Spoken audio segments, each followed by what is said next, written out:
Hello, everybody, and welcome to the penultimate episode of South of King's Landing, but the episode about the season finale, show finale of Game of Thrones. My name's Dylan Blight, and joining me, as always, Ashley Hobley. Hey Dylan, excited to be here to talk about this episode that is just universally loved and wraps everything up perfectly. I gotta be honest, we're recording this one the earliest we have of this whole season.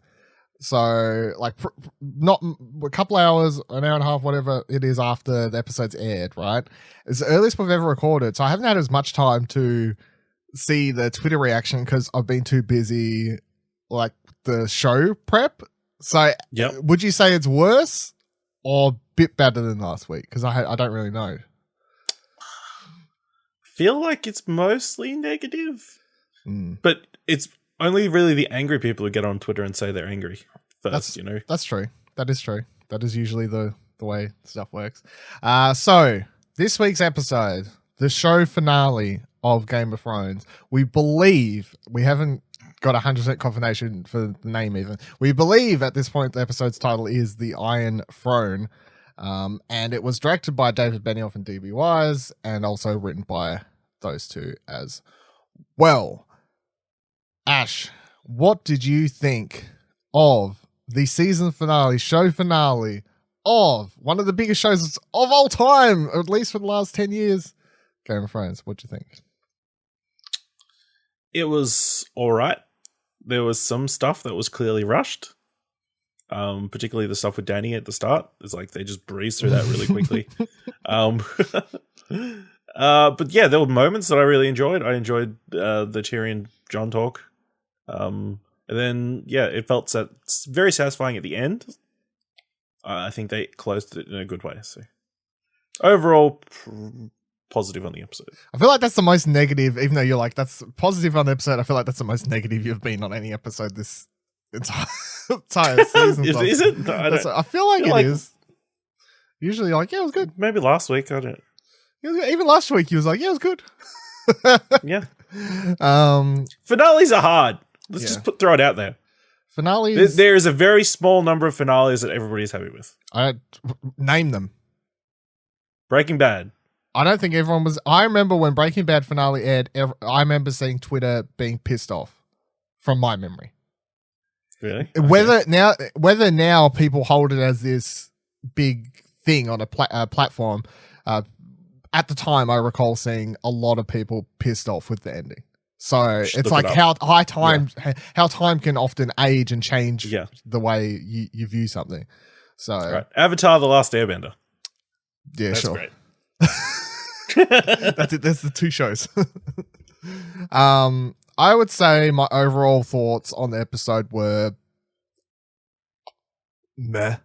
A big old shrug. Like, okay, I guess I'm not like viciously angry about it, much like I wasn't last week either. But at the same time, I suppose I would sum up my feelings on the episode as I am disappointed. There's no way to really go about it. I am disappointed. It's a lot of time to invest in something, blah, blah, blah, blah, blah. Am I going to be signing any petitions to have it rewritten? No, because I'm not a fucking idiot. But there was a lot of stuff I did like. And we'll obviously, I'll happily point out the things I enjoyed the most, because there were things I do like. And there are also, much like last week's episode with the thing of Dany coming into being the Mad Queen, there were things where I'm like, that's cool. But the way they've gone about doing it and how we've got here is not good. And it's much like last week, a lot of my problems with the episode is I don't really mind that as a concept, but the way in which we've got here, I'm just like, no, it just feels rushed or sloppy. Very sloppy, I suppose, is the way I'd sum up this finale. A rushed, sloppy finale. But when it came down to it, I enjoyed the last 5 minutes, the montage thing, and then it ends. I'm like, at first my reaction is, it's a bit disappointing. But then I was enjoying those last couple of minutes. And I was like, oh, this is all right. And then you try and be like, well, it's about the journey, not the Whatever. Maybe it's about the friends that we found along the way. Yeah, it's that too. So yeah, I don't really know. Like if it's like, give me a number for the finale. I think I don't really know at this stage. But it's an episode. It's fine. It's definitely not gonna. It's not going to ruin. But it's an execution issue that you have with it, not so much. Yes, but at this stage, a story issue or. Maybe a couple story things. I'm not really sure. We'll tackle them one by one. We'll tackle them as we go. Let's get into it. So the episode opens with Tyrion walking down the streets, seeing the destruction of King's Landing. You get to see him walking past a bunch of dead bodies all over the floor, everywhere, destruction, mayhem. Some dude walks past him who's basically all burnt up and scarred and stuff. Tyrion music, by the way. Yeah, no, it was very, very silent. It was very silent. Very silent to the point that my brother's incessant drinking noises next to me, he was watching the episode with me and slurping off his coffee, was quite fucking annoying because the episode was so quiet and I was like, can you just shut the fuck up. So eventually slap it down. Eventually Tyrion reaches a point where he tell Jon and Davos, who were following along behind him as well, he says he's going to go on ahead without them. Jon says, take some men. He says, nah, I'm good. I'm going to go on the line. Tyrion then heads up to the keep and down into the secret section, whatever thing that Jaime... basement. I suppose it is basement. That Jaime says he would have headed through to get to their way out. Obviously, he's looking to find out a sign or anything to see, I suppose. I suppose in his mind, he's like, if the boat's gone, they're gone, right? You know, like kind of a sign that his brothers made it out okay, I guess is what he's looking for. He climbs over a bunch of debris in the first caved in section, and then makes into a section where he finds a bunch of debris covering his brother and sister's body, and then he cries over that. I 100% presume just for Jaime, and he's like, Cersei, whatever, like get out of here. Yeah, very well acted. Maybe a little bit. I don't know, but either way, very well acted. Well, this whole episode is very well acted by a lot of people. That's not something I can really argue about. It's got some really great acting by many actors in it, but this scene, of course, like kind of sets up and once again, it's like if you're doing the last episode, got to go a bit here. Make sure you get acting chops on. Peter Dinklage has won. Did he win? He's won Oscars, Emmys for this already, hasn't he? So yeah, I'm pretty sure. Yeah, I'm pretty sure he's won for this and been nominated several times at least. So. There's a chance for he's like, give me the last Emmy. So I thought that was a great performance, and it's a bit sad, I guess. You get to see Jaime and Cersei for one last second as well, in case you were wondering if they somehow survived the rock cave-in stuff. No, definitely did not. Yeah, do you have anything to say about this whole play out brother scene? It was fine. I mean, you would expect there'd be more rubble. It would be completely unable to get through. I thought the whole thing, but nonetheless. Yeah, I thought just the keep in general was completely fucked over. There was nothing you could do about it. I thought it was a lot worse than... than what they got, which was... Maybe you could have dodge rolled out of the way of that. I don't know, like... maybe you could have missed it. So, Jon and Davos, though, continue through the city, and they eventually bump into Grey Worm, and who is about to execute a bunch of prisoners, I guess, what you call them, or whatever, the Lannister people who have given up, obviously.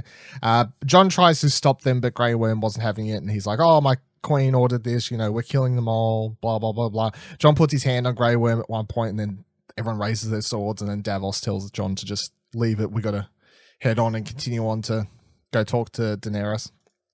At this point, as well, Arya is arriving in the main part of the city where we see Dany's army is gathered. Dothraki and Salad washed her face along the way, and also she somehow got rid of the horse, which straight away I was just like, the horse, it was the end of the episode, and that's like the big cliffhanger of the previous episode, and then the internet spent a week going like, she's the rider, like the white horse, she's the rider of death, the little girl's holding a horse, what does this horse mean? Nothing. Well, we can get into it later. It doesn't fucking matter. It doesn't matter, the horse isn't there, like, she doesn't kill anyone in this whole episode, do anything, so she was not the bringer of Doesn't death. she? She doesn't.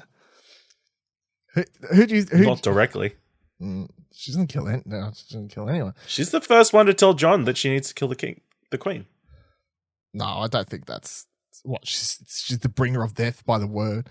I don't think her saying that didn't do shit. It wasn't until Tyrion went on about it, as far as I'm concerned, that they made any change to his thoughts about it. She put the seed in there. That's why he went to see Tyrion in the first place.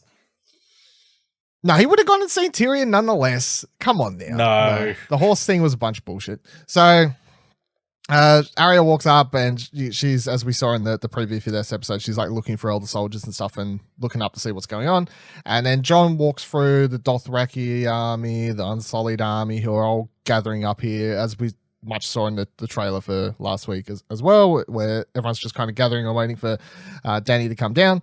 Grey Worm has somehow got to the top of the stairs and beat Jon up there. Even though I guess he was like doing a bigger lap around or got I don't lost. know. Jon's like, he's not from King's. He hasn't been to King's Landing before, so yeah, I don't know. That's what. As soon as I saw Grey Worm appear, I was like, "Motherfucker, we just passed you!" Like, and Jon was going straight to go speak to Dany. So that's what it was. I was like, "Come on." Then Dany flies in on Drogon and lands up as Jon's walking up the stairs, and as the camera kind of comes up from the top of the stairs, we get, I think, one of my favorite shots of the entire season, and one of the best shots of the series, or the series, as itself. I would say one thing about the episode, I cannot deny how cool this shot was. Very symbolic as well, of course, with Dany as she's walking forward, and then the wings of Drogon span out behind her, like it makes it look like Dany's got these wings, and then the dragon takes off. But for that split second wings. for that split second, you have her wearing these, the devil wings, I suppose, if you want to call them that. It's that was a very cool and symbolic shot. And I gotta say, most of my problems with the episode come after all of this stuff. I didn't mind all of the first half of the episode. I didn't mind really, because at this point, my complaints about last week's episode aside, like how fast we got Dany to the Man Queen. I'm like, I'm not going to spend this episode still complaining about that because that's futile. So now I'll just accept where we are and kind of go with it, of course. So I was like, I like the way they're fucking making her. Like, this is fucked up. Like, she's evil. Look, she's got these wings, So everything about this I was quite liking. Having Tyrion get down there and see that Dany caused the death of his brother and all these things. I'm like, okay, where are we going with this? Let's get there. This is all good. So Dany walks to the edge of the stairs and gives this massive speech. I'm mental blanking on her fucking name. What's the actress's name? Emilia Clarke. Thank you. She walks to the edge of the thing, gives this massive speech in Dothraki, or Dothraki, right? I guess whatever the other language is, or High Valyrian, whatever it is. Whatever they can understand. Yeah. Not English.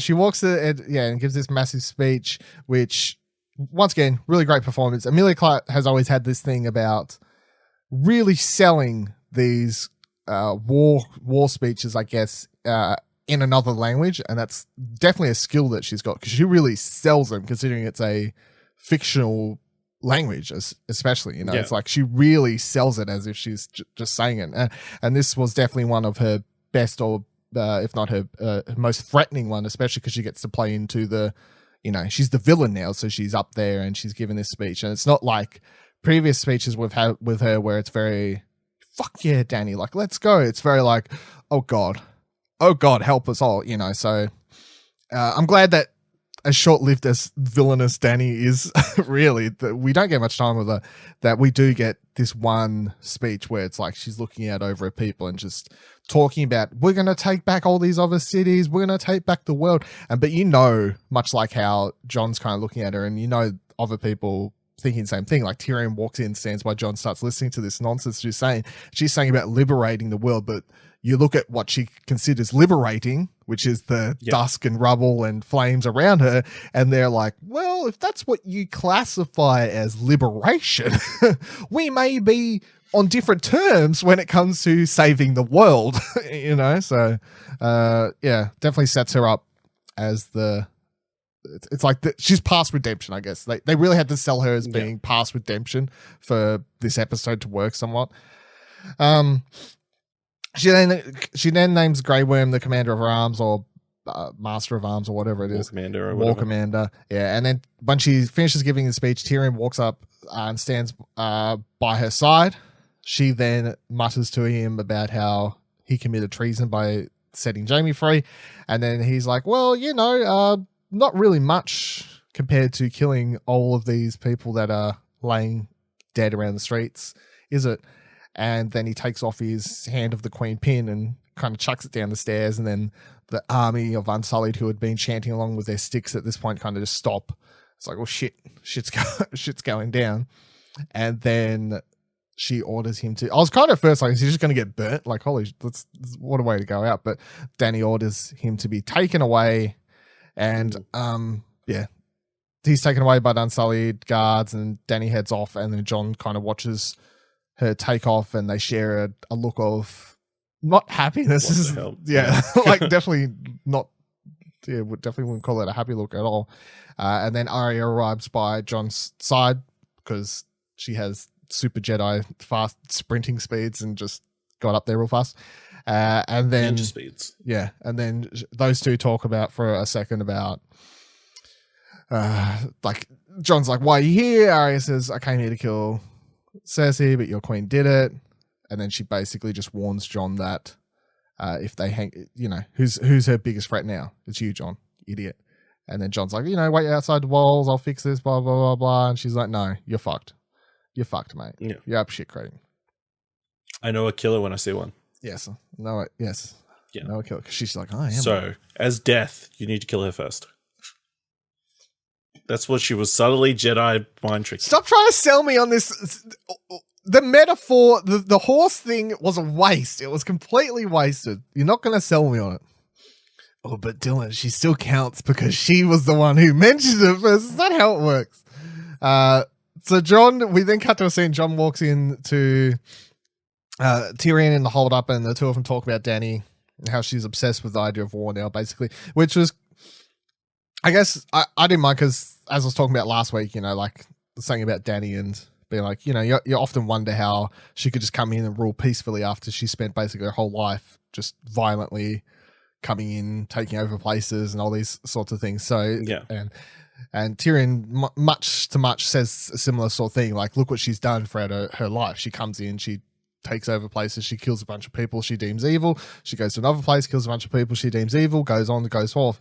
And now that she's come here, she's killed the people she's deemed evil. And in her mind, she thinks that she's righteous and that she's right and she's not doing anything wrong. But that's the problem. At some point, she's crossed the line and she doesn't even realize it. So it's just all one big muddled mess, and she has no idea what's really right from wrong other than whatever she deems right is right now, I guess, is basically what they're talking about.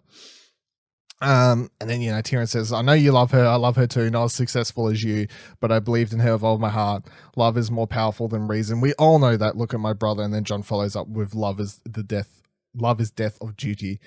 Tyrion then tells Jon that he has to kill Dany, and Jon says that he can't do it because she's the queen. And he's like, well, she'll probably kill you. And he's like, well, if that's what the queen wills, then kind of so be it. And then Tyrion begs for a little bit more, and then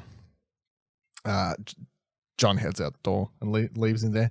And at this point, I'd just like to think Tyrion's just like sitting there like, you don't know what's going to happen. It's like either Jon changes his mind if it helps fix the situation or something, or you're just fucked, I guess. But I suppose he doesn't really care at this point, considering he was the one who basically walked up to Dany's side and was like, I'm going to have my last say here and face the consequences of whatever happens. So then Jon... Great scene. Those two? Yeah. Yeah, it was really good. Once again, Pete Dinklage. But Kit Harington was fine, as far as I'm concerned. I don't really feel like Kit Harington did anything particularly special for me this episode. I'm not saying he was bad. I'm just saying he was just Kit Harington. Yeah, he's Jon Snow. He was fine. Well, he didn't have much to do. Brood. Yeah. No. Yeah, a few words. Yeah, exactly. Whereas Tyrion, Pete Dinklage, again in this scene, is trying to really emphasize and sell something, and I really enjoyed him. So Jon leaves, and then filled in the rationale completely for last week. Of what? Of her going and killing everybody. Well, the problem wasn't the problem wasn't us being able to kind of piece together why and how she could potentially get to that place. The problem has always been that the show just made it happen and then expected us all to remember everything to piece it all together and just be like, oh, her mind just suddenly flicked there. That's what I'm saying. Like her going to being the Mad Queen, I don't feel like most people really have a problem with, because most people understand that makes sense and was kind of coming. Most people's problem, from what I understand, and my problem was just how it happened and execution of it. So yeah, him being like, this is how it happened. I'm like, yeah, I'm aware that's how she got there, but it still doesn't make last week's episode of her getting there particularly work better for me just because you explain what I already understood, Tyrion, you know? Like, so John then walks up and this is one of my favorite shots of the episode. John walking up to this door, and you just see this snow start moving, and then it's Drogon who's covered in all this snow, and she kind of shakes it off, and him and John face off for a second. It's Ash. Yeah. Or Ash, I suppose. Yeah, you're right. And then there's that long shot of them two just like facing each other from a distance, like that shot. Yeah. I thought was another really great shot of the episode. So then John walks into the throne room where Dany is awing over her new chair. So it's like, yes, the chair is still, we was wondering last week, of course, does the chair survive the absolute destruction that she caused? And it survived until at least now. So John walks in and she starts talking about the history of the chair a bit, about how her brother told her, all these swords, and she pictured it would be so much bigger as a 12-year-old, and blah, blah, blah, blah, blah. Real nonchalant about the whole situation, considering there's murdered innocents and everything. Like there's people everywhere dead, destruction and mayhem. Yeah. And she's talking like, oh, look at this little joke. I thought the chair would be bigger, but it's my chair now. So then John just cuts her off and starts talking about, basically shouting at her and be like, why are prisoners being executed in the streets? Why are all these murdered children littering the streets and all these things? And Dany says, well, they got my way. Cersei tried to use them against me and I wasn't having it, so too bad, basically. Doesn't make sense. You'd already won. Yeah, it doesn't make any sense. That's the thing. It's absolute nonsense. She's it's her own rationale. Yeah, in her mind, it makes perfect sense, and that's why she's mad, I guess, is the thing. It's why she's nonchalant about everything. Yeah, and here, John starts asking for Tyrion to be forgiven. She says no. She starts talking about making the world a better place and stuff. He starts talking about a world of mercy, forgiving Tyrion, forgiving other people. She says that's not the way you rule. He says there's got to be mercy in the world, or else what's the point, basically? Like, what are we building towards? The two of them then embrace, and John says that Dany will be and always is going to be his queen, and then he stabs her right in the gut. Yep. When it happened, was you shocked, or was you like, oh, you saw it coming, kind of thing? Oh, I was a little bit surprised. I mean, didn't just stab her like that. But yeah, it worked. I think the other thing that she said was that she knows what's good, and then kind of shuts everybody else off. John was like, how do you know what's good or whatever? And she's like, I know what's good, and so do you. Yeah. Yeah. So, yeah, very delusional. Kind of disappointing she doesn't say anything after she gets stabbed, but maybe there's nothing left to say, I guess. What? Yeah, I suppose. What do you say? You, motherfucker. I don't know. Like, I loved you. She died awfully quickly from a stab wound to the gut. Also, I think they overplayed the stab wound to the gut a bit. Like, she starts bleeding out her eyes and her mouth and all these sorts of things. That doesn't seem realistic. I was like, you got stabbed in the gut, lady. You didn't get fucking Joffrey poisoned over here. You just bleed out your gut like a normal person, I guess. People survive from gut stabbings. Yeah, I mean, yeah. It takes a while for that to go.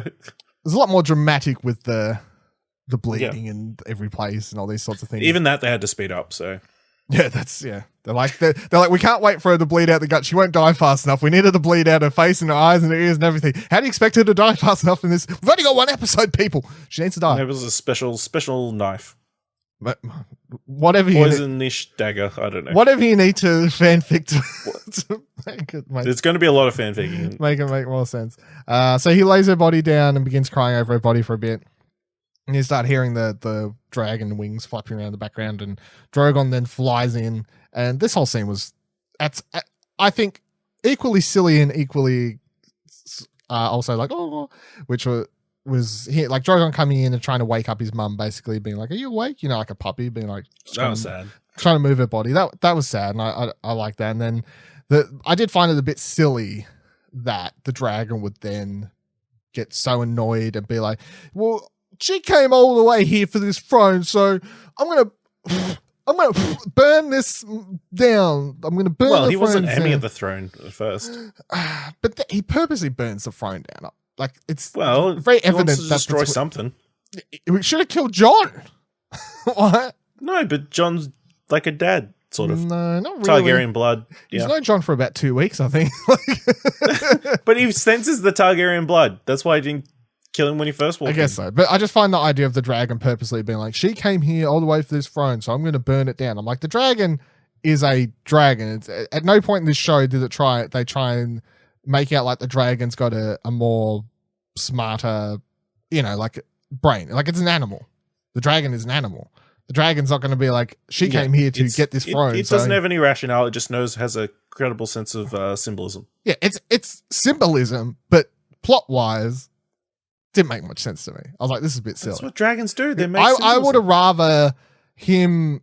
You could do the same sort of thing, like get to the throne being destroyed symbolically, without having the dragon purposely be like, I'm going to just destroy this because reasons. I guess he could have just picked up. He could have just spat picked her up and then knocked it out of the building. No, he could have he could have been filled with rage and he started breathing fire up, down, left, right, all around the room. And then at the same time, he was doing it forward and then he just lowered it a little bit to take out the throne. He purposely aimed for the throne though. If he was just burning everything, I would have been more okay with it. He didn't want to hurt any more people. Oh my God. He only had so much fire left because he'd been using it all the day before. I don't think that's how the fire banks work. Haven't you seen How to Train Your Dragon? There's only a certain number of shots. Yeah. Then they run out. So after the Iron Throne melts away, Drogon picks up Dany in his claw arm. I don't know, whatever. And they take off into the sunset. Into the day. Yeah. Off they go. So then we skip ahead, which I'd like to just kind of briefly talk about for a second, because when we get the shot of Tyrion with his beard bigger and I'm like, okay, so we've obviously skipped ahead weeks, a month even, like how, like not a year or 2 years, but obviously like several weeks or maybe a month or something like that, because Tyrion's beard's grown to be a lot bigger. I'm like, why couldn't we have other points in this show just done time jumps? Because as much as I don't like just being like, oh, time jump, things happen for reason, but it would have helped slightly with other issues throughout this season, like time jump. But we did have time jumps. Yeah, but they never really make it as visually obvious and explain as they do here. Yep. In every single time, they should just have in the corner 2 weeks later. I would I would have 100% gone for it. I would have 100% gone for it. Because sometimes I'm just like, even if you had Dany rule for longer before Jon did that, like I would have preferred, even on like a character thing, of them just to skip ahead some time, and then there's prisoners still being murdered. There's still just, like, and him, it grows on him. He doesn't make the decision walking out of Tyrion's cell straight across the road. I don't know. At times, I'm like, just having a time jump, even though I feel like it's a sloppy storytelling mechanic at times, depending on how you use it. They use it here, and I'm like, you could have used it before just to add a little bit more emphasis, or you could have used more time jumps to even build up the freaking Mad Queen Dany thing. Like, just jump ahead a fucking year, even, and be like, oh, look, she's the you don't really know what happened in a year, but she got mad. I'm like, okay, well, it's been a year. Like, maybe that would have helped. Well, then they would have consolidated their power, I don't know, but just they had to take him out as soon as they could. Maybe. While it was fresh in his memory. So he did to all those people. Grey Worm leads Tyrion out of his cell to meet up with the lords and ladies of the land in the meeting place from last season, which It was the old dragon pits. yeah, I'm pretty sure. I don't know if it has an actual. I'm sure it does have an actual name in the show that they called it at some point, but I just don't remember. But yeah, so they're all meeting up there. So you've got all the Starks, you've got fucking all the lords and ladies of the all realm. the lords and ladies. You've got the Greyjoys, you've got the Dawn dude who we don't know, but we're like, that's apparently the new Prince of Dawn, I guess. Like he's wearing the colors of he's Dawn. wearing the colors. You've got the grown up Tywell, no, whatever that kid is, the one who from the twins. Yeah, his or mum. the Vale, that's it. The Vale, yeah, like the Robin, the grown up. Yeah, Robin, the grown up Robin's there and stuff. So you've got all the lords and stuff from the land here, and then Grey Worm brings up Tyrion, and they're all talking about basically Jon at first, and Sansa's asking for the release of her brother, and Grey Worm's like, nah, get fucked. And then she's like, Grey Worm this whole episode also, I have a problem with Grey Worm. This just, I feel like they're like, Danny went evil, so now Grey Worm went evil, and they really wanted you to dislike him all of a sudden as an audience member too, for it to fit to the story. But I'm like, but I didn't dislike him, and now I'm suddenly being forced to like dislike him. He was just doing what he was told, and now he's, now he's got nobody to tell him what to do. It's kind of weird. That's not a position they've ever meant to be in. So. I don't know. Just I felt like the build up between him hating Jon the last couple of episodes, and then this, I was like, it just felt but so we're built to believe that. By the way, this at this point when they cut, right? So this point where they cut to this time jump stuff happening. This is where I think the episode goes majorly downhill.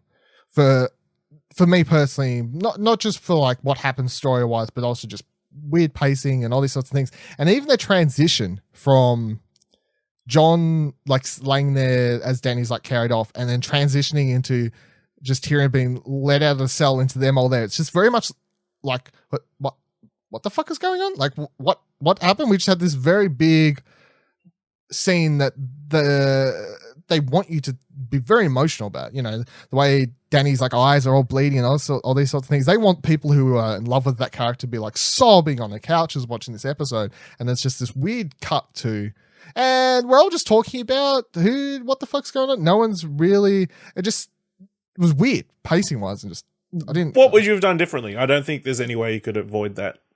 The episode's got to keep moving, unfortunately. Yeah, have another episode. This is the thing. A lot of the problems are obviously if there's more episodes, there's more time. But obviously, if there's more episodes, you could have seen Jon get arrested. You could have seen more of the politics of Sansa and all the lords getting together. Or and what that would have been the end of the last episode. And then there's also like they arrive at the city, like King's Landing somehow.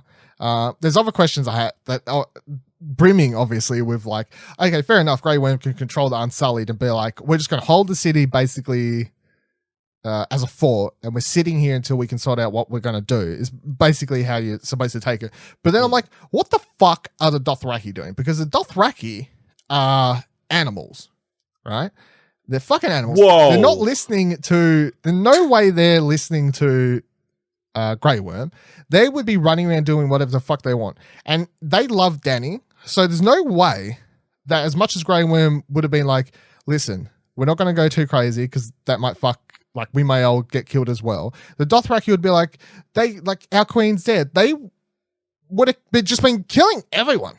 I reckon they would have been just running around on a rampage. Like they see people approaching the city, like Sansa's army or whatever, and all that the other armies from all these other lords and ladies like approaching the city for this meeting. There's no way in my mind, and I don't buy it, that the Dothraki are like, yeah, right, let them pass. We're very political about the whole situation. The Dothraki are the complete opposite of political. They would be like, no, fuck that. Like we're going to go out there and kill them all. I don't know. I think they've been playing nice this last 2 seasons. So because Danny was their leader. I still don't think they changed. They were just willing. They were following Daenerys, who was their, what they call her? Khaleesi. Yeah, Khaleesi. That's the word. I fucking forgot what even the word was. We spent so many seasons with the whole Khaleesi thing, and then we kind of forgot. They dropped it, and we kind of forgot about it. But yeah, this hard cut, and I'm like, how'd they get in here? And all these, is everything okay? It's just, I didn't like it. So then they get the whole speech, and Graham's like, yeah, we're holding John. Sansa's like, release John. They're like, blah, blah, blah, blah. Let's not have any more fights. Davos is like, there should be no more fighting. Like, do you want 100,000 more people to die over this war? Like, it's time for us just to sort it out and get peace started, etc., etc., etc. So then Tyrion says that for them to sort it out, the king or queen should decide what to do with John and him and how to solve the situation, to which everyone's kind of just saying, well, yeah, that'd be nice, but we don't have a king or queen, obviously. So then Tyrion tells them all that they should pick one. And then Sam proposes that... Wait, no.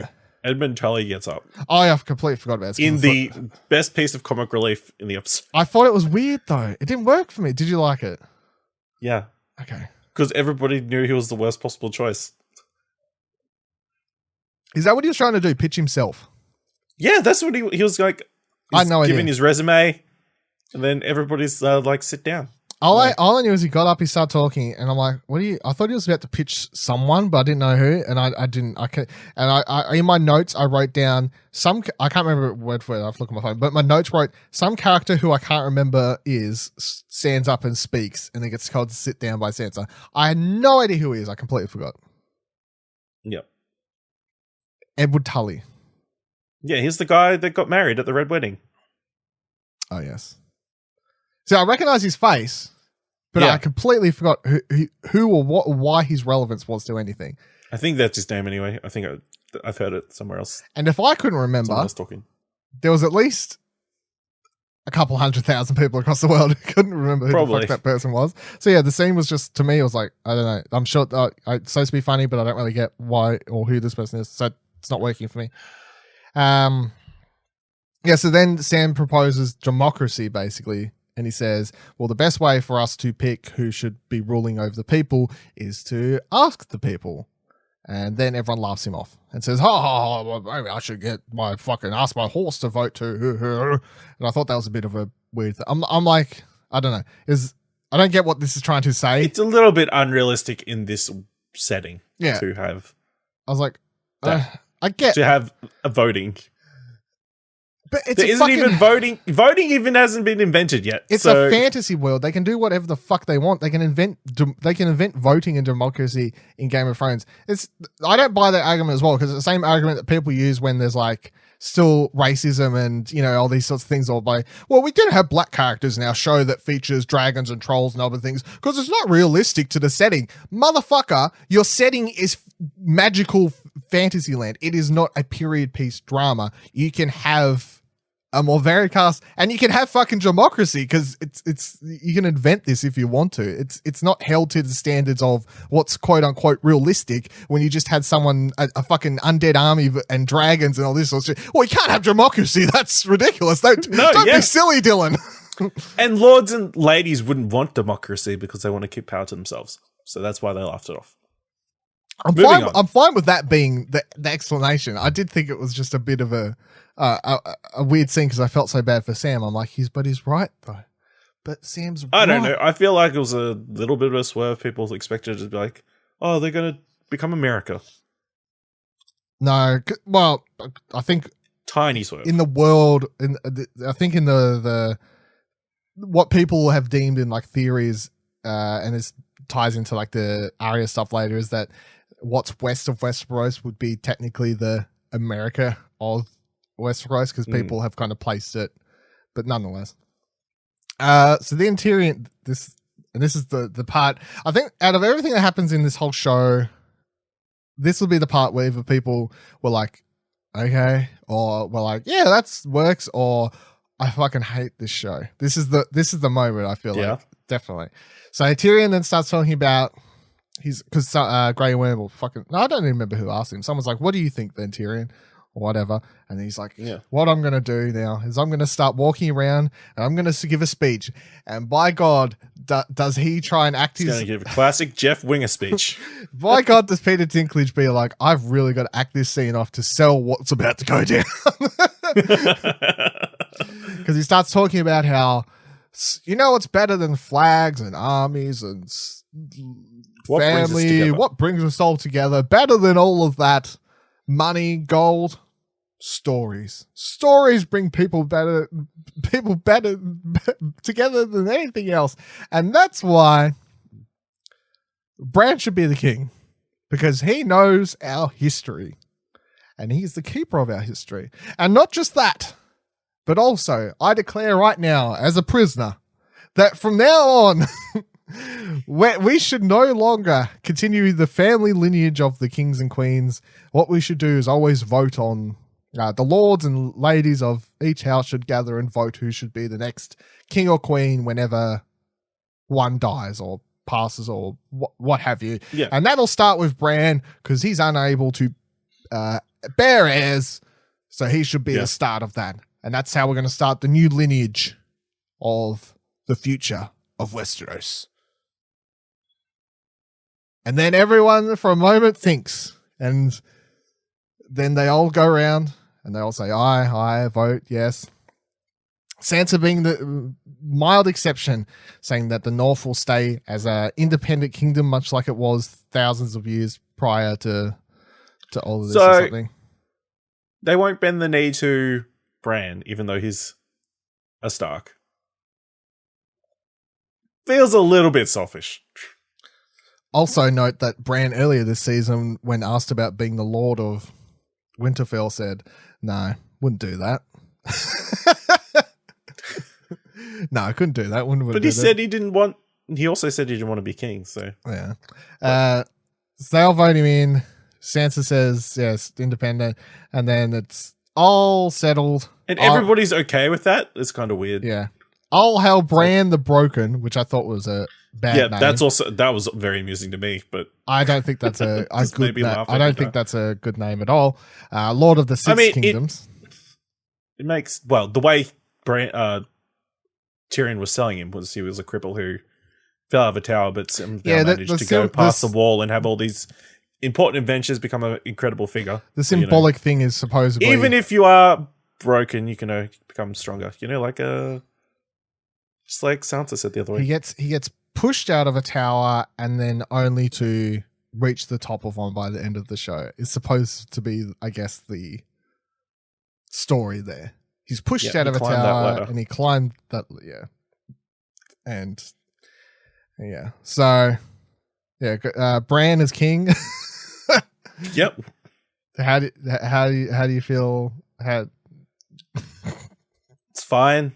I mean, it wasn't a surprise because if you'd been looking at any of the betting and odds and that sort of thing, Bran had been the favorite for I have not looked at any of that stuff, and I didn't look at any of the I've seen it on social media and different stories, but no. Yeah, he'd been the favorite for several weeks now. Yeah, you know why? It's because apparently people within the crew were placing some bets down. It's because a couple weeks ago, all these leaks came out for this episode and the one prior, and people didn't think they were legit. Apparently, I was reading this just after the episode aired because I was like, I can go look at that Reddit thread now.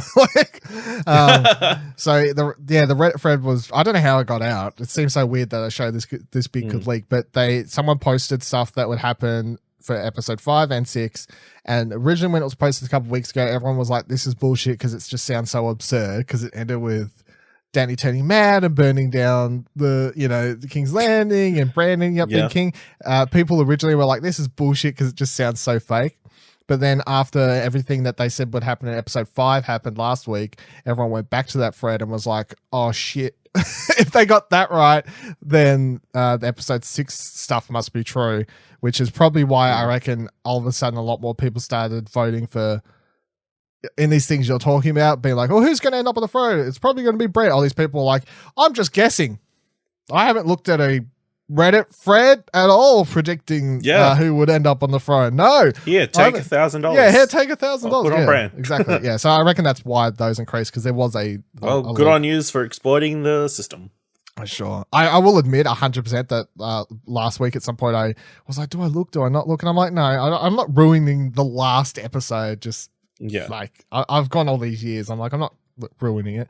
I 100% admit there was at least a little bit of temptation just to read ahead, but no.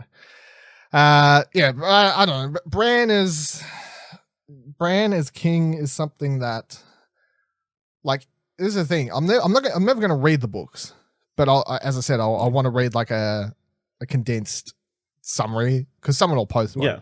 Not a Wikipedia page, but someone will post like a condensed, like here's what happens in the book type of thing. And I'm like, maybe Bran being king as an idea, I'm not against. I'm not for. No. I'm not against. I'm just like, okay, maybe. But I feel like the show definitely didn't sell me on the idea. It didn't get there. This whole scene just plays out really weird also. And I just think this whole scene is comedic to me. I actually laughed out loud at some point because I thought this entire scene was so stupid and so weird and not at all Game of Thrones. And I felt like this entire scene was basically a parody of Game of Thrones to me, simply because the idea that all these people travel out there, someone says, let's pick a king or queen, then they all just vote within a second, and then they're just like, oh, you're king now. Like, this whole scene was ridiculous to me, and I don't like it, full stop. There's no way you can try and change my mind. It's not, in my mind, and this is the thing, and I hate, like, there's only so many times you can bring up, like, we need more episodes, we need more time, we need longer season, something. But it's like, if that's the answer to a lot of the problems, I believe, that that's the fucking answer to a lot of the problems. Because if they were going to get to this solution of, like, we need to appoint a new king or queen, then the Game of Thrones that I know would have spent more time with all these houses going back and really thinking about it and contemplating with their their second in commands and their maesters and all the, these sorts of things, like talking about what we should do, what should happen. And then they would have all eventually voted on it. And then maybe we could still end up with Bran. Maybe we had a longer scene with Bran discussing the possibilities of him being appointed. Like, even if Tyrion brings him up in this scene, then they still talk about it later and like what that would mean for the Starks as a family, what that means for the North. If it's an independent country, but then it's been ruled by a Stark in both King's Landing and elsewhere. Like, what's that mean? All these sorts of things. This whole scene, the way it just plays out of all the scenes this whole season, and there's been a lot of them, this one to me is the most rushed nonsense. And obviously, I've said there's a lot of rushed stuff happening this season. Some of it I was more forgiving than other things, like the Dany thing. Obviously, I would say I'm not unforgiving because I was willing to just move past it going into this episode. As I said, like, the episode starts, I'm like, whatever, I'm over it. I'm here. I'm settled in. Yeah. We've got Mad Danny. That's what I'm dealing with. I'm over it. But yeah, getting to this scene, I was like, this is the most rushed scene ever for a show that, when it came to political discussion and like how they go about these sorts of things in the show, has always been very in depth. Lots of discussions about stuff, lots of pacing stuff. And then for them just to be like, you know what? Let's vote on our king or queen in a hot 5 fucking seconds.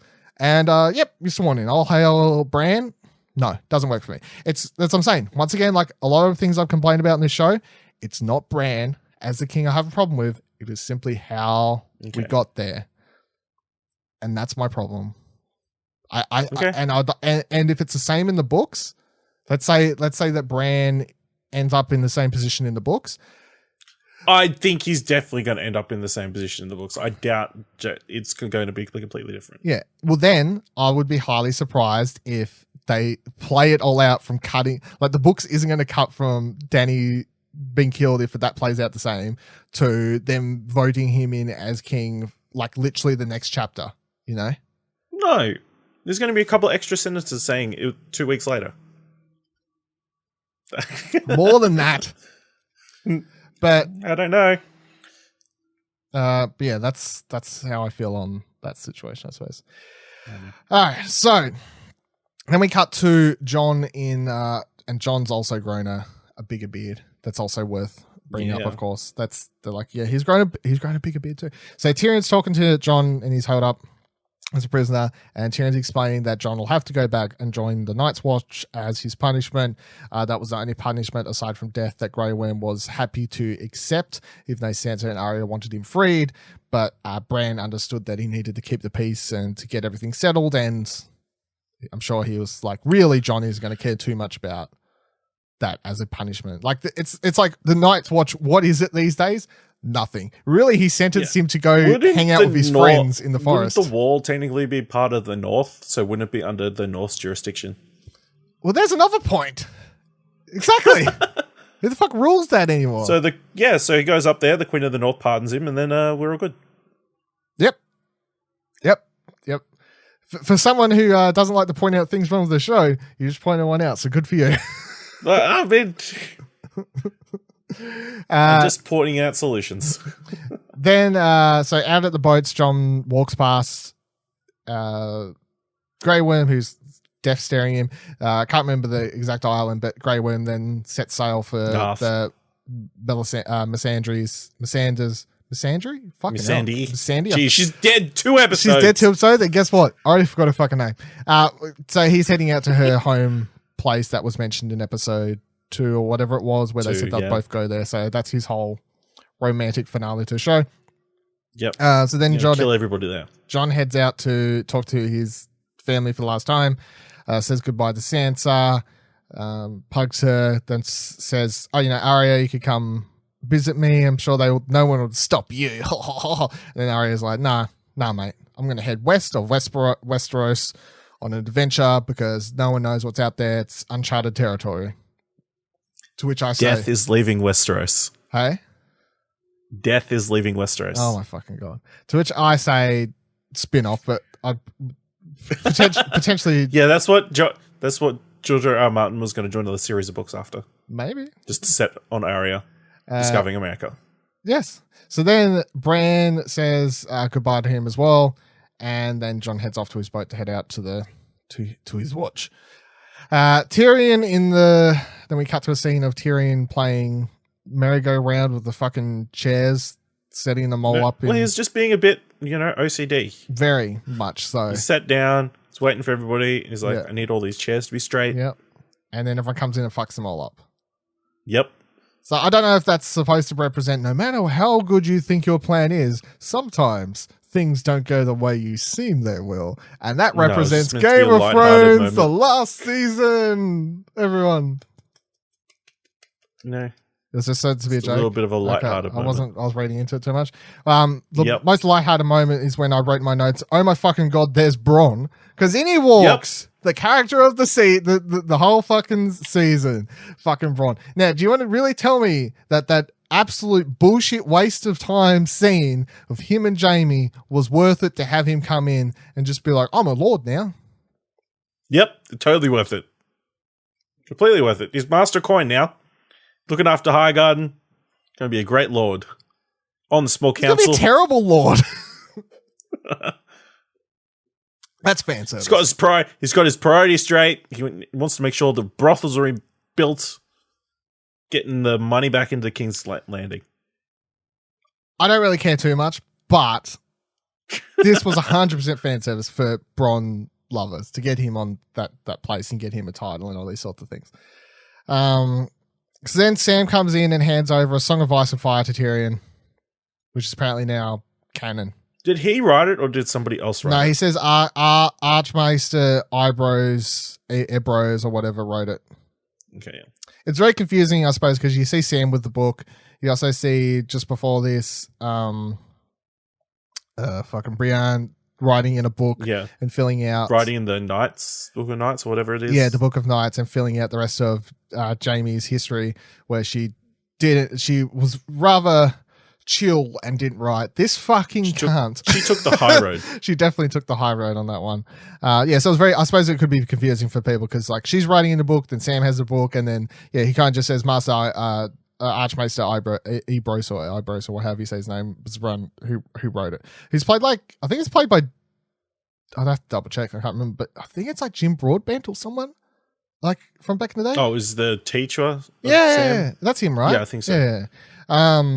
Yeah. So he wrote the book, and it's a Song of Ice and Fire. It's a history of. It's basically the show we've been watching. Apart from apparently Tyrion's not mentioned in the book or something along those lines. Was the which I mean, it's surprising. Yeah.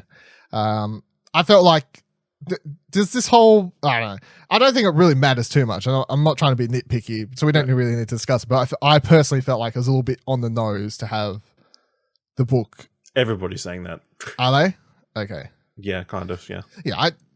It's not really important. It's not like really affecting the episode much. But I'd say it's a bit on the nose, but it's not really important, so it doesn't really matter. Bran then enters the room and he's first question to his loyal subjects is asking about Drogon, and everyone says they can't find the dragon. Well, he's asking about they're still missing people from the small council. Oh yeah. And most importantly, where's the big dragon? They say that they can't find it. Well, I think someone gets cut off by old mate. Someone's like goes to say, oh, we last saw Brienne was saying something. Yeah, last seen whatever direction. Then Bron's like, who cares? It's not here. Further away, the better. Further away, the better it is from us. So then Bran's like, oh, maybe I can find the dragon. Wink, wink, nudge, nudge. And so then Pod takes him out of the room. Pod, he's a knight now. He's wearing the King's Guard. Yeah, he does have the proper stuff on. That was nice. And then Tyrion, Bronn, Brienne, Tyrion. I wrote Tyrion twice here for some reason. And Davos. Was there anyone I forgot from that room? That's it, right? Sam. Yeah. Sam, yes. And Sam, yeah. They begin talking about repairs, money, brothels, as you said, et cetera, et cetera. They just basically start doing high council discussion business, even though they've still got to hire 3 or 4 more positions, I guess. Yeah. So then we cut to a scene of Jon arriving at Castle Black, and he finds Tormund waiting for him as he heads inside. And then we cut to the episode's final montage. And as I said, I like the final montage because it kind of made me feel better, because up until this point I wasn't angry, but I was kind of like, I honestly feel like the episode was dragging for me towards the end, because I was just like, no, like this whole scene with Tyrion talking to Bran and all these sort of things about like, where's the dragon? I'm like, why are you, I don't know, like, are you hinting at stuff just to be weird, or are you hinting at like, where's the dragon? Wink, wink, nudge, nudge. That could be a spin-off series. No, I think like, they were just sort of setting up what the council's going to be like going forward. You know, how it's pretty solid, pretty good. Things looking better. Good. But then also, you know, Tyrion says to whoever, Jon, about the whole like, come ask me in 10 years if everything's okay kind of thing. So the show does a lot of like, we've broke the wheel, you know, like Bran's in charge now, but at the same time you have lots of stuff with Tyrion being like, but is it? Like, come ask me in 10 years if everything's better. Maybe. Hopefully it's better. We'll find out. But yeah, the final montage I felt was quite good. So, you know, the main theme starts playing, dun, dun, dun, dun, dun, dun, build up. And we cut between a whole heap of different shots of the Starks. I found it interesting that the show would basically end its final ending montage and scenes basically says that Starks were the main characters this entire time. And going to rule the world. And basically ruling the world, which is interesting because I never thought the show was about any one particular character. Like, we thought it was about the Stark season 1, but then after that, I guess my mind has always been the show's about. They tricked us. We were right all along. Characters, but yeah, we were right at the start, and they come back made us think otherwise. But yeah, it's about Starks and the whole time. Nonetheless, Arya is on a what is it? Sansa. Aren't all 4 of them main characters in the books? Yes. Like, point of view characters? Yeah. So I guess it makes sense. Yeah. But yeah, I don't, I'm saying, I'm not complaining. I just, I guess, you know, because it's after season 1 where Ned dies. In my mind, I was like, don't get attached to any particular character. And just, from that point on, just looked as Game of Thrones as there wasn't one particular star or hero. It's like Dany, Tyrion, whichever Stark we're following, you know, like Jon, Arya, whatever. They're all just like, they're on equal paths of interest of this show. But then the show's ending montage very much says the show's about Starks. Like, our ending montage is showing you the Starks. They're the heroes of the story.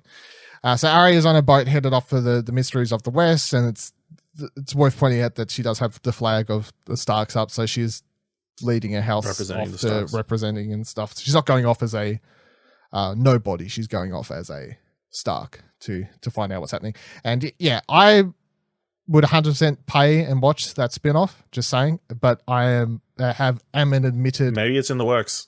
I would hope like 2 other shows. Yeah, they've said there's several. Even George R.R. said like a month or so ago there was like 6, I think, being worked around. Doesn't mean there's going to be 6 shows. It just means they have 6 ideas that they were shuffling, I think, or something like that. Well, one of them's Andrew Kochman. Yeah, one of them is got cast as well. They've got people working on that one, but then the other ones don't know. No, what's it? Name me your what's one. Yeah, that one. and other Yeah. people. I'd have to look it up, but don't know. That one's supposedly a prequel. But if they want to do an Arya spin-off, say even if it's not like till 5 years from now or Just a something like that, miniseries. I would watch it because Arya was always my favorite character in the show, and I think Maisie Williams really grew into that character and does action scenes really fucking well, as proven this season. And I'd watch her going around just discovering what Taking happens. death to the west Well, of Westeros. let's not say that because it makes it sound like she's going around. Like we could just have her, She is the god of death. Let's move on. No, god damn it. So, and then we also get Sansa walking through Winterfell, and she's cheered on. Everyone's cheering, Queen of the North, Queen of the North, Queen of the North. She's got a fucking kick-ass white costume on. Looked really cool. Sweet So costume. that was good. It's really good to see Sansa end up there. I wouldn't say I feel like Sansa got shafted this season because I don't feel like she got shafted. She's the Queen of the North by the end of the season, and she's independent. So her character, all in all, is obviously good. I'll just say I wished there was more episodes for more time with Sansa, because out of all the characters, I feel like she's definitely one of the ones that's had to go through the most shit and has come out on top of it. So I would have just liked a little bit more time with her, but I'm still. It's kind of like all the Starks, really. I guess, yeah. I'm happy to see where she's ended the show for sure. And then Jon finally pets fucking Ghost. Yeah. So they set up that shot of him not patting Ghost so they could have this shot at the finale where he pats Ghost. Well, they had less dragon in this one. They're like, there was no dragon after the half an hour mark, so we could afford to have Jon pet Ghost this episode. Yeah. That's how we had to work all that out. So yeah. See, the dragon was going to breathe fire everywhere. They cut that so that Jon could fucking hell Ghost at the end. Just comes up on the screen. For story reasons, we had to change what's happened so you can see Jon pet Ghost later in this episode. Yeah, so that's good. He pats Ghost. Ghost has looked a bit more fucked up than it had previously, right? Was I just not remembering? Looked like he was missing an ear or something. Was he missing that ear? He was before? missing an ear. Was he missing it earlier though? Yeah. I also don't remember. He was so not in that episode, not getting patted, that you didn't notice. I was so angry that I didn't notice, yes. Just filled with rage, your eyes. Yeah, I was. So then Jon heads out south of the wall with all of the wildlings. North of the wall, sorry. North of the wall, and the gate's closed behind him. And then he heads out. What's he doing? I don't know. It doesn't really matter. I guess he's just going to go live his life with spin-off his friends and Adventures in the North. Spin-off. Yeah, I don't need that spin-off, to be honest. But yeah, fades to black, credits, the end. That's the end of Game of Thrones. Yeah. Any final words? Because then I want to go over our prediction results. Do you have any final words about the ending, the montage, the way it all wraps up? Do you think it was... I'm surprised it finished as happy as it did, Yeah. That was the only thing. Did you think it was going to have an unhappy ending or just like a medium ending? Well, like a somber ending, I guess. But, I don't think the ending was particularly happy, to be honest. I mean, if you're following the Starks, then yes, it kind of was. I guess. Except they're all separated again. Yeah. Like, obviously, Arya's heading off. She's okay. Sansa's Queen of Winterfell. Yeah, sure.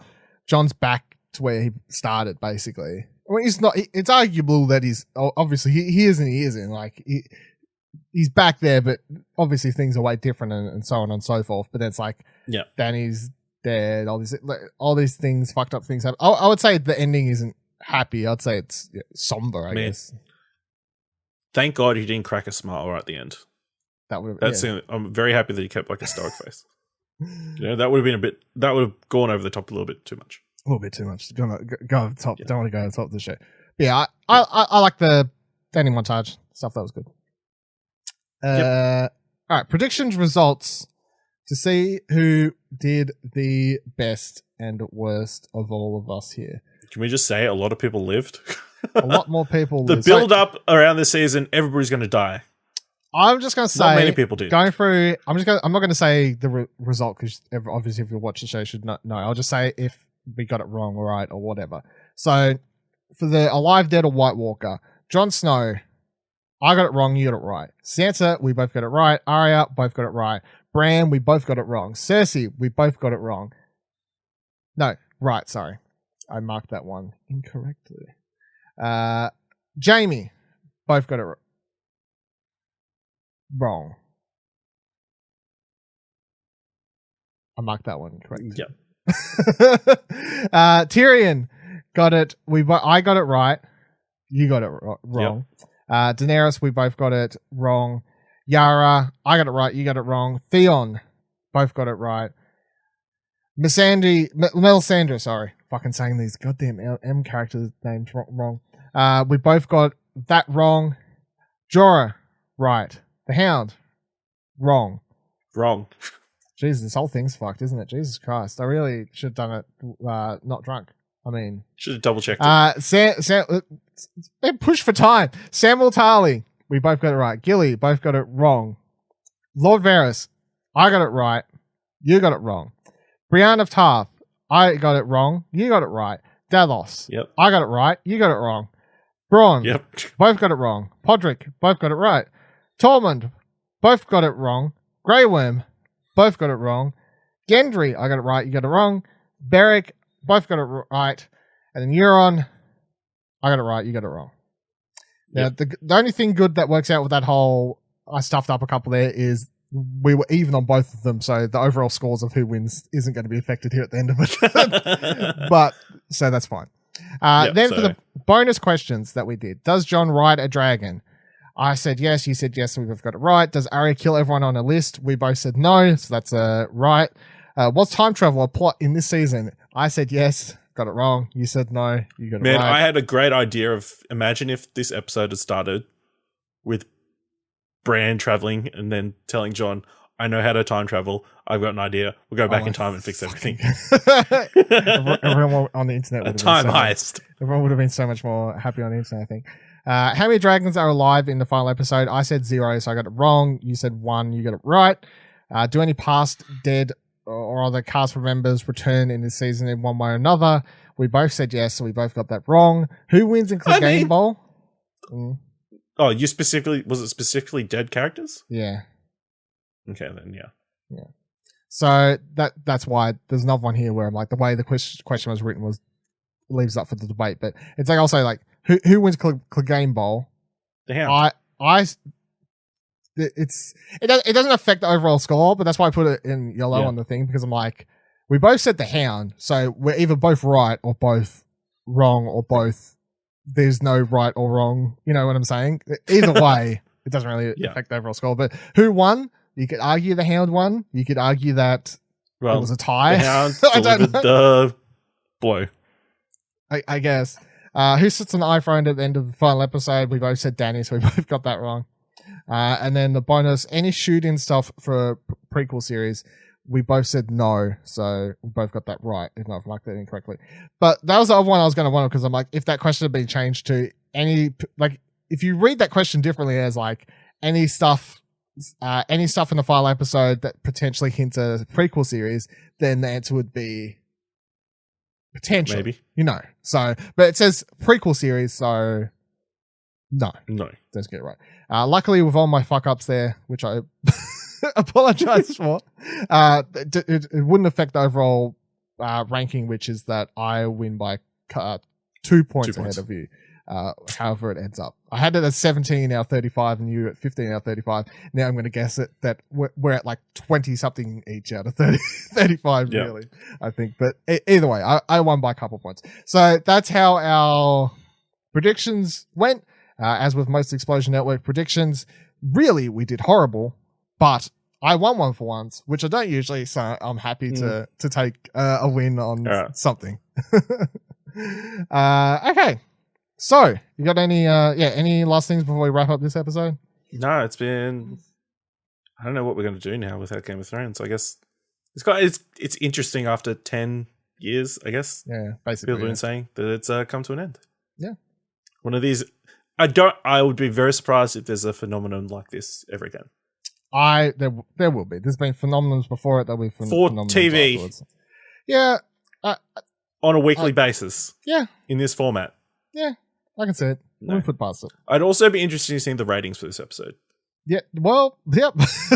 we'll talk about it next week, I think. Yeah, we'll have more of these stats next week. So like the actual viewer ratings. Yeah, the viewer ratings. Yeah. We didn't even have the episode. We didn't even know if the episode name was right. So we don't have access to that information for this recording or not. Talking about next week though, we will have one more episode for you next week of South of King's Landing, in which we will go through and discuss each episode again briefly, and me and Ash are going to rank them our least favorite to our favorite episode of season 8, and discuss any other random tidbits that have come up about the season, like potentially the ratings for them and these sorts of things. So that will be next week, and that will be the season finale of South of King's Landing. So we do have Game of Thrones on our minds for at least another week. A week more, just no episode, but we've got an episode of this. So Game of This Thrones. is a documentary next week as well. Well, we could discuss that. Yeah. Log it in. We just figured it out live on air, or live on recording air. We will discuss that documentary next week as well, because I was going to watch it. So yeah, fuck yeah, let's do that. Yeah. Thank you for joining us this week on South of King's Landing. You can watch the video version of this show and to see our lovely faces, of course, at youtube.com/Explosion Network, where you should subscribe, like the video, and ring the bell so you don't miss out next episode. Or if you'd rather just listen to the show, it is available on all podcasting services, including Apple Podcasts, Spotify, and whatever else, Stitcher, whatever else you use. Just search for South of King's Landing or search for Explosion Network, and all our shows will come up, and then you find whatever one you want to click on. You can follow the Explosion Network on Twitter at ExplosionPod, and then you can find all the things I just talked about at explosionnetwork.com, of course. You can follow Ash on Twitter at Ashley Hobby, ASHLEYHOBLEY, and you can follow me on Twitter at Vivaladil, VIVALADIL. Until next week, the North remembers, and they still stand at the end of the show, so I know that's like still They're gonna keep remembering. Yeah, they're gonna keep remembering. All right, boy.